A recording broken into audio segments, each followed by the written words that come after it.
स्वागत आहे. आपण जर CTET परीक्षा देत असाल आणि भाषा मराठी निवडली असेल, तर संपूर्ण व्हिडिओ ही व्हिडिओ व ह्या पुढील येणाऱ्या सर्व व्हिडिओ ह्या आपल्या सर्वांसाठी असतीलच आणि ह्या आपल्याला खरंच फायद्याच्या ठरतील. कारण आपण CTET मराठी भाषेची जवळपास 500 प्रश्न पाहणार आहोत आणि हे 500च्या 500 प्रश्न हे मराठी पॅडगॉजीच्या संदर्भात असणार आहेत. ह्या पॅडगॉजी प्रश्नांचा आपल्या सर्वांना नक्कीच फायदा होईल. कमीत कमी वेळेमध्ये जास्तीत जास्त शिकण्याचा आणि समजून घेण्याचा प्रयत्न आपण करणार आहोत. प्रश्न 1. भाषा शिकण्याचे सर्वात पहिले साधन कोणते? लेखन, वाचन, श्रवण का व्याकरण? तर भाषा शिकण्याचे सर्वात पहिले साधन म्हणजे श्रवण, कारण की बाळ सर्वप्रथम ऐकतो, मग त्याचे अनुकरण करून तो बोलतो. म्हणजे सर्वात पहिलं ऐकतो म्हणजे श्रवण. जर काय त्याला ऐकायलाच नाही आले तर असे बाळ ह्याची भाषा समृद्ध होत नाही. म्हणून भाषा शिकण्याचे सर्वात पहिले साधन म्हणजे श्रवण. विद्यार्थी केंद्रित शिक्षणमध्ये शिक्षकांची भूमिका काय असते? शिक्षा देणारा, मार्गदर्शन, निरीक्षण का परीक्षण? विद्यार्थी केंद्रित शिक्षणामध्ये शिक्षक हा फक्त शिक्षा देणारा नसावा, तो निरीक्षक असावा. परंतु विद्यार्थी केंद्रित शिक्षणामध्ये सर्वप्रथम त्याला मार्गदर्शन केंद्रित करायचं आहे, त्याला मार्गदर्शन द्यायचं आहे. म्हणून विद्यार्थी केंद्रित शिक्षणात शिक्षकाची भूमिका हे मार्गदर्शक आहे. निरीक्षणाबाबतीत निरीक्षण करायचं आहे, फक्त निरीक्षक म्हणून राहायचं नाही आहे, तर निरीक्षण करून त्या पुढची स्टेप म्हणजेच मार्गदर्शन करायचं आहे, समस्या समाधान करायचं आहे शिक्षकांना. प्रश्न क्रमांक 3. भाषेचे किती मूलभूत कौशल्य आहेत? तर भाषेचे टोटल 4 मूलभूत कौशल्य आहेत. श्रवण म्हणजे ऐकणे, बोलणे, वाचणे आणि लिहिणे.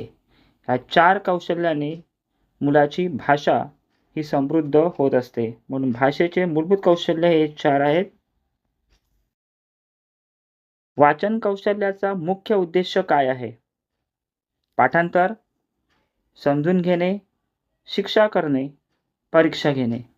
तर वाचन कौशल्य आपण समजून घेण्यासाठी करत असतो, म्हणून उत्तर आहे बी, समजून घेणे.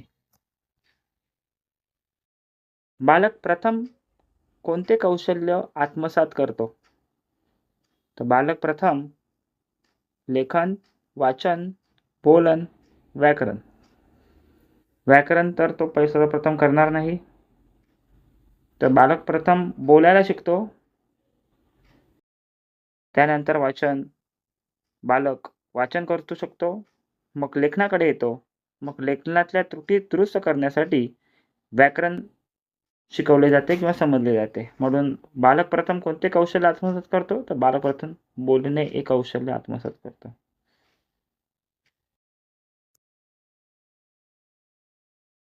भाषा शिकवताना सर्वात प्रभावी पद्धत कोणती? भाषा शिकवायची असेल सर्वात प्रभावी पद्धत व्याख्यान पद्धत अजिबात नाही. ह्याच्या आधी आपण व्याख्यान पद्धत करत आलेलो आहोत आणि आता त्याला पूर्णपणे बंद आहे. पाठांतर पद्धत फक्त रट्टा मारणं संपूर्णपणे चुकीचं. शिक्षा पद्धत तर बिलकुल नाही. मुलांतील शिकताना विद्यार्थ्यांतील भय काढून टाकायचा आहे आणि त्यांना समृद्ध शिक्षण द्यायचं आहे. क्रियाधारित पद्धत, उत्तर आहे बी, क्रियाधारित पद्धत. कारण भाषा शिकताना मुलगा हा सक्रिय झाला पाहिजे, विद्यार्थी आपला बोलला पाहिजे, त्याच्यामुळे सक्रिय झाला पाहिजे. म्हणून क्रियाधारित पद्धत भाषा शिकवताना सर्वात प्रभावी पद्धत म्हणजे. मातृभाषा म्हणजे काय? शाळेची भाषा, राज्यभाषा, घरात बोलली जाणारी भाषा, परकीय भाषा. सगळा सोपा प्रश्न होता हा. तर मातृभाषा म्हणजे घरात बोलली जाणारी भाषा. भाषा अध्यापनात TLM म्हणजे काय? भाषा अध्यापनात TLM म्हणजे काय? Teaching learning material, total language method, teacher learning method का डी टेस्ट लर्निंग मटेरियल. तर भाषा अध्यापनात TLM म्हणजे teaching learning material, option number A. हा फुल फॉर्म होता. हा एक लक्षात घेण्याचा प्रश्न आहे. परीक्षेमध्ये असे प्रश्न विचारले जातात. कविता शिकवताना कोणत्या पद्धतीचा अधिक उपयोग होतो?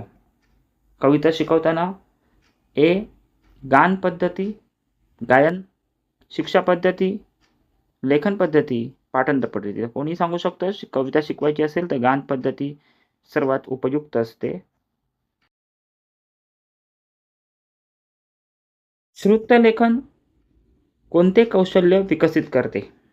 श्रुतलेखन श्रवण आणि लेखन, वाचन आणि बोलणे, फक्त लेखन, फक्त वाचन. तर फक्त आलंय, इथे त्रुटी आहे. श्रुतलेखन लेखन विषय विचारलंय तर वाचन हा शब्दच चुकीचा आहे. इथे वाचन आलंय म्हणजे हाही ऑप्शन चुकीचा आहे. तर ए ऑप्शन राहतो श्रवण आणि लेखन. श्रुतलेखन म्हणजे आपण शिक्षक बोलणार, विद्यार्थी ते व्यवस्थित श्रवण करणार आणि लिहिणार. म्हणून श्रुतलेखन कोणते कौशल्य विकसित करतो? तर श्रवण आणि लेखन. भाषा शिकण्यामध्ये चुका का होतात? भाषा शिकण्यात चुका का होतात? शिकण्याची प्रक्रिया असल्यामुळे, विद्यार्थी कमजोर असल्यामुळे नाही. आता कोणताच विद्यार्थी कमजोर नाही. शब्दावली चुकीची आहे. शिक्षक चुकीचा असल्यामुळे नाही, हे सुद्धा नाही. पुस्तक कठीण असल्यामुळे, पुस्तकही कठीण नाही, शिक्षकही चुकीचा नाही आणि विद्यार्थी कमजोर नाही. म्हणजे भाषा शिकण्यामध्ये चुका का होतात? कारण भाषा ही शिकण्याची प्रक्रिया आहे. कोणताही विषय शिकताना चुका होणारच, कारण की आपण काहीतरी नवीन शिकतोय, तर ती शिकण्याची प्रक्रिया आहे. त्या प्रक्रियेमध्ये नक्कीच चुका होणारच, कारण शिकण्याची प्रक्रिया असल्यामुळे भाषा शिकण्यामध्ये चुका होतात. मूक वाचन म्हणजे काय? मोठ्याने वाचन, शब्दावली चुकीची आहे. मूक म्हणजे मनात वाचन असतं आणि ते मोठ्याने वाचन लिहिलेलं आहे. अभिनयासह वाचन हेही नाही. मनात वाचन, मूक वाचन म्हणजे मनात वाचन, गाण्यासारखे वाचन हे ऑप्शन चुकीचं आहे. भाषा शिकवण्याचा मुख्य उद्देश काय? परीक्षा पास करणे, फक्त परीक्षा पास करणे आहे का? नाही. संवाद करणे, शिक्षा करणे, गृहकार्य देणे नाही. तर भाषा शिकवण्याचा मुख्य उद्देश आहे संवाद साधणे. आपण भाषा शिकवतो आहे त्याचं संवाद साधण्यासाठी, त्याला परिवेशशी जोडण्यासाठी, समाजामध्ये आपले मत मांडण्यासाठी, स्वतःला स्वायत्त करण्यासाठी आपण मुलांना भाषा शिकवत आहोत. प्रश्न क्रमांक 14. विद्यार्थ्यांचा शब्दसंग्रह वाढवण्यासाठी काय उपयुक्त आहे? शिक्षा, गोष्टी वाचन, फक्त परीक्षा, पाठांतर.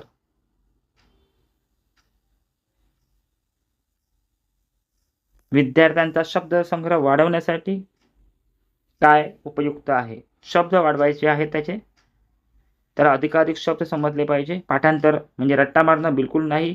फक्त परीक्षा, तीही फक्त परीक्षा घेत राहिल्याने मुलांचे शब्दसंग्रह वाढणार नाही. गोष्टी वाचन, शिक्षा हे देखील चुकीचे, कारण की जेवढी त्या गोष्टी वाचतील त्यांना वाचनाची आवड निर्माण होईल आणि त्या वाचनातूनच त्यांना नवीन नवीन शब्द समजतील. म्हणून गोष्टी वाचन. भाषिक कौशल्य नाही ते कोणते? खालीलपैकी कोणते कौशल्य भाषिक कौशल्य नाही? भाषिक 4 कौशल्य आपण पाहिले होते: श्रवण, वाचन, लेखन आणि व्याकरण. श्रवण कौशल्य आहे, लेखन ही कौशल्य आहे, वाचन ही कौशल्य आहे. तर गणना हे गणितीय कौशल्य आहे, एक तार्किक कौशल्य आहे. तर आपण या ठिकाणी भाषेची पॅडगॉजी पाहत आहोत, म्हणून भाषिक कौशल्यामध्ये गणना येत नाही, तर उत्तर येणार आहे डी.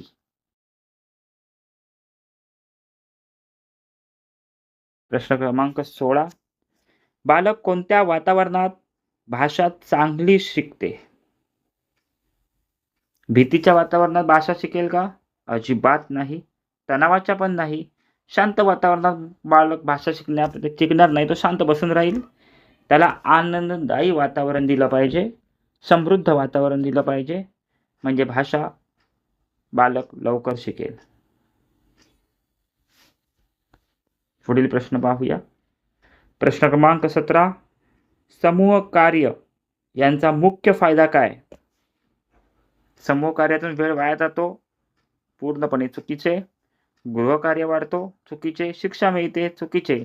तर सहकार्य भावना वाढते, एकमेकांना सहाय्य करू यासाठीचं समूह कार्य दिलं जातं, ग्रुप वर्क दिलं जातं. आणि ग्रुप कार्यामधूनच विद्यार्थी आपल्या अध्ययनकर्त्याबरोबरच तो शिकत असतो. म्हणून सहकार्य भावना वाढते. उत्तर बी. प्रश्न क्रमांक 18. वाचनातील अडचणी दूर करण्यासाठी काय करावे? शिक्षा करावी, अधिक सराव द्यावा, दुर्लक्ष करावे, परीक्षा घ्यावी. वाचनातील अडचणी दूर करण्यासाठी अधिक सराव करावा. सरावाने अडचणी दूर होण्याची संभावना पूर्णपणे असते. पुढील प्रश्न. व्याकरण शिकवण्याचा उद्देश काय? भाषा शुद्ध करणे, शिक्षा करणे, परीक्षा घेणे, पाठांतर करवणे.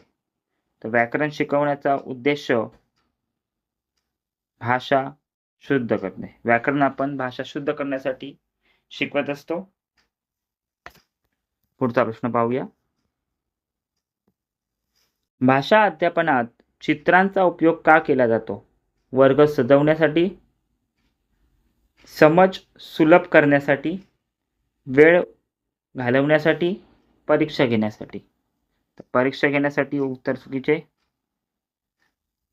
काही वेळा वर्ग सजवण्यासाठी आपण चित्रांचा उपयोग करतो, परंतु वर्ग सजवणे हे आपलं उद्देश नसते. वेळ घालवण्यासाठी मुलांसाठी चित्र वेळ घालवण्यासाठी असू शकतात. त्यांना चित्र पाहून चर्चा करावीशी वाटते, चित्रांना पाहावीशी वाटते, त्यांचा वेळ जातो, परंतु फक्त वेळ घालवणे हे आपले उद्देश कधीच नसते. तर समज सुलभ करण्यासाठी जे कन्सेप्ट आपल्याला सांगायचे आहेत त्याची समज विद्यार्थ्यांपर्यंत पोहोचण्यासाठी आपण भाषा अध्यापनात टीचिंग एड्स म्हणून चित्रांचा उपयोग करत असतो. आपण या ठिकाणी मराठी भाषेचे CET परीक्षेतील मराठी भाषेचे मराठी भाषा ही 30 मार्कांसाठी येते. कोणतीही भाषा असू दे, लँग्वेज 1 असू दे किंवा लँग्वेज 2 असू दे, त्याच्यामध्ये 15 मार्क हे आकलनासाठी म्हणजेच ग्रामर आणि पॅसेज सॉल्विंगसाठी असतात. तसेच 15 मार्क हे पॅडगॉजीसाठी असतात. आणि ह्या 15 मार्कांच्या पॅडगॉजीची तयारी आपण या चॅनलवरती करत आहोत. आणि लगभग आपण 500 प्रश्नांपर्यंत पोहोचणार आहोत. हे 500 प्रश्न म्हणजेच प्रिव्हियस इयरचे प्रश्न आहेत. आणि असे प्रश्न ज्यांचे प्रश्न वेगवेगळे असतील परंतु कन्सेप्ट हा भाषेशी निगडीत असेल, असे प्रश्न आपण या चॅनलमार्फत पुढेही व्हिडिओज अपलोड करत आहोत. तर आपले सर्वांचे सहकार्य असावे. आणि मी देखील या यूट्यूबच्या माध्यमातून या 500 प्रश्नांच्या माध्यमातून पॅडगॉजी अतिशय सोपी करण्याचा प्रयत्न करणार आहे. त्यासाठी आपले सहकार्य असावे. नमस्कार. पुढच्या पाठमध्ये भेटूया. तोपर्यंत नमस्कार.